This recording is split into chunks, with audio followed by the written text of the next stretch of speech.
We're letting the outside world control our thinking. They're at a job they don't like. They've got a dream that they want to execute, but they're afraid.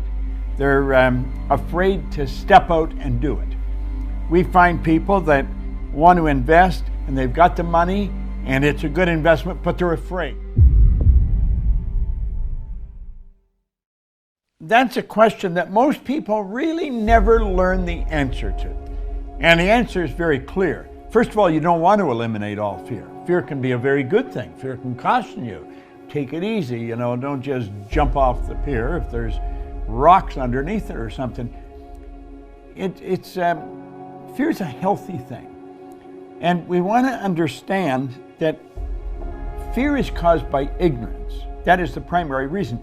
Now, you'll find people wanting to into business for themselves. They're at a job they don't like. They've got a dream that they want to execute, but they're afraid. They're afraid to step out and do it. We find people that want to invest and they've got the money and it's a good investment, but they're afraid. And so they stay away from it. Fear is a terrible thing in that respect. I was in a job and I had a dream and I was afraid to quit the job. For many, many years, nobody ever left the job and they couldn't fire you. So when I was leaving, I was scared. I was really scared. But I sat down with a mentor and he helped me understand something. And then I've studied this for a long time over the years. Now I'm going to show you something here. I want you to look at that drawing. That drawing represents you. The big circle represents your mind. The top part of it, where there's a choice, that's your conscious mind. And there you've got all kinds of mental faculties. You've got the ability to think anything you want.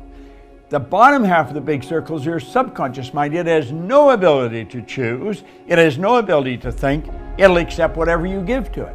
And it's what you give to it that's going to determine what happens to the little circle there, because that's your body. So the way we act, the way the body moves, is an expression of what's going on in the mind. And unfortunately, it's generally an expression of what's going on in the subconscious mind, the lower part. Now, ignorance has a polar opposite. It's called knowledge. Ignorance is not knowing. Knowledge is knowing. That knowledge is information. Well, some people live in ignorance all their life, others don't. Now, I did live in ignorance for a long, long time, and then I started studying and everything changed for me. But it didn't change by accident. It changed because I began to study and I developed something that was called understanding. That's what Solomon said. He said, in all you're getting, get understanding. So I'm going to ask you to stay real close here and really look at this. There's a power that flows into our mind. It never stops flowing. In fact, it flows to and through us. You can actually photograph this energy leaving your body. Now that may sound like a ridiculous statement, but there was a Russian chap by the name of Semyon Kurlian, way back in 1934, I think it was 34. He perfected a form of photography that would photograph the energy leaving a person's body. He was photographing mass, really, and he could photograph the energy. And if you change the images in your mind, you altered the vibration that your body was in, and the color of that energy would change. And the density of it depending upon concentration. So let's look at this drawing now. The top part we say you can think, and you can think anything you want. Your subconscious mind is programmed. That's where a paradigm is. A paradigm is a multitude of information that's a program in your subconscious mind. It's habits, a multitude of habits that control our behavior to an enormous degree. Now, the conscious mind, the thinking mind, can take over control. The problem is it rarely does. Most people are controlled by their paradigm.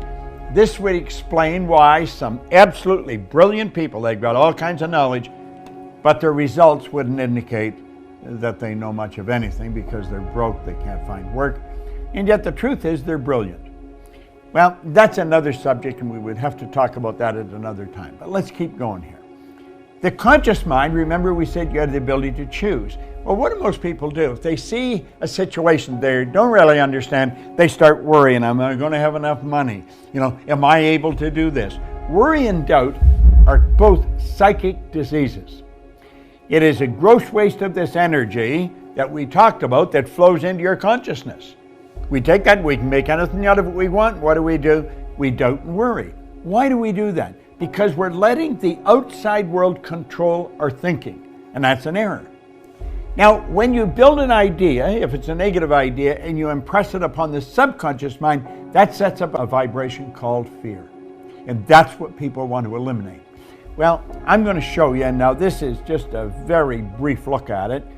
Our company goes into depth on all this so that you can not only eliminate the fear, you can learn how to make things happen in a very big way. Now think of what's happened here. There's a power flowing into your consciousness. You took and you had a choice. You had your choice of what you wanted to build with it. And what did you build? You build a negative idea, doubt and worry. Then you got emotionally involved with the negative idea because the subconscious is also your emotional mind. Now whatever's impressed must be expressed, and it expresses itself in the physical body as anxiety. Now that's when most people get some Valium or something like that. They drug themselves. They don't understand the cause of anxiety, and most people don't talk about their anxiety. They don't show it very well. Do you know what they do? They suppress it. They bottle it up inside. Now, no good can come from that. In fact, a lot of bad can come from that, because the suppression that's impressed and bottled up inside turns into something we call depression. A lot of people talk about it. I've seen it talked about on television at times, on talk shows, and they act as if they don't know the cause of it. I know the cause of it, and you're looking at it right there. That's the cause of depression. Whereas it starts with doubt and worry. The worry turns into fear. Fear is expressed in anxiety. We suppress the anxiety, and it turns into depression. The depression eventually will cause your body to break down. That's what's called disease. You know, St. Clair Lewis was right. He said, we don't die, we kill ourselves. That disease turns into disintegration. Now that all may look like, oh, come on, you've simplified this too much. You can't simplify it too much. Our problem is we don't understand ourselves. We don't understand how the mind works and the relationship of the mind to the body and the outside world. Now, can you change this? Absolutely you can change it. Faith based on understanding. Blind faith isn't worth diddly. Blind faith, first time you get tested, boom, the faith is gone. Do you know, faith and fear are two interesting things. They both absolutely demand you believe in something you cannot see. But let's take a look at this a little further, okay? Here we are. Remember, power is flowing into our consciousness. We have the ability to think anything we want. The paradigm, that's the subconscious, that has no abilities to reject. It'll just take anything, doesn't have a choice. So the opposite of the doubt and worry, have you noticed the polar opposite? See the two symbols? They represent a law of opposites, or a law of polarity. Negative, positive, up, down, hot, cold, in, out. Everything has an opposite, question, answer.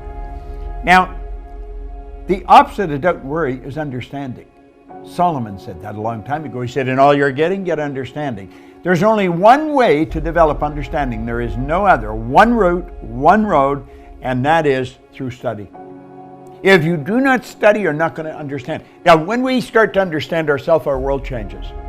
Before I ever started to study this, I held dumb jobs. I had no money. I was broke. I was unhappy. Today, I'm happy, healthy, wealthy. I have a company that operates all over the world. Do you know, the first year I started to study this, I went from 4,000 to 175,000, and I went over 1 million. No formal education, no business experience. Understanding. Understand how to win. Have you ever noticed there's people who aren't very bright, yet they're winning in a big way, and there's other people who are absolutely brilliant and they're broke? Now, the opposite is also true. There's not too many people that are bright and broke, but opposites do attract. Now let's look here. We go from understanding, we impress it, that's where faith comes in. You see, faith is the ability to see the invisible, to believe in the incredible, and that will permit us to receive what the masses call impossible. We've got to understand how this power that's flowing to and through us, how it moves into form. How do we get results? That is very important. That's what our company teaches. You attend our seminars, you'll see it. You'll really understand it, and that's what you need. You need understanding. See, there's all kinds of forms of study. We get in, just study a book. Well, sometimes the book doesn't do it. Sometimes you need somebody to explain things to you. Faith manifests not in anxiety like its polar opposite, fear. It manifests in well-being. You remember we said fear was suppressed? well-being is expressed. You'll see a person, there's a quickness to their step, there's a smile on their face, good handshake. They've got things going in the right direction. Why? Because they understand. Now they're faced with the same situation. It isn't the situations that depress people.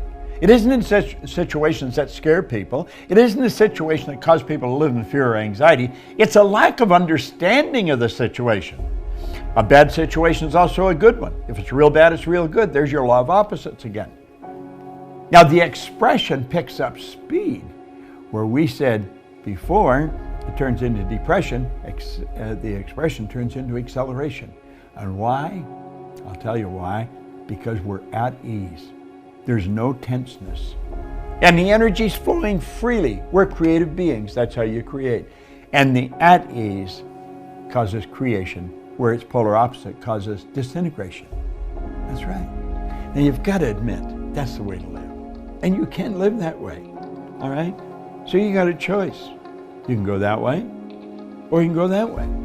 What way do you want to go? Do you want to live with fear and anxiety and disease, or do you want to go that way? I think you should look us up. Go to Proctor Gallagher Institute. Check us out. We've got some phenomenal programs. And you know something?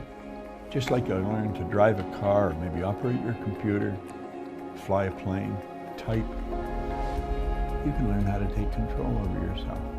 It's a beautiful idea, and this is a way you can live all the time. I'm just giving you a quick look at this. Wouldn't you like to understand it in depth? It's Bob Proctor.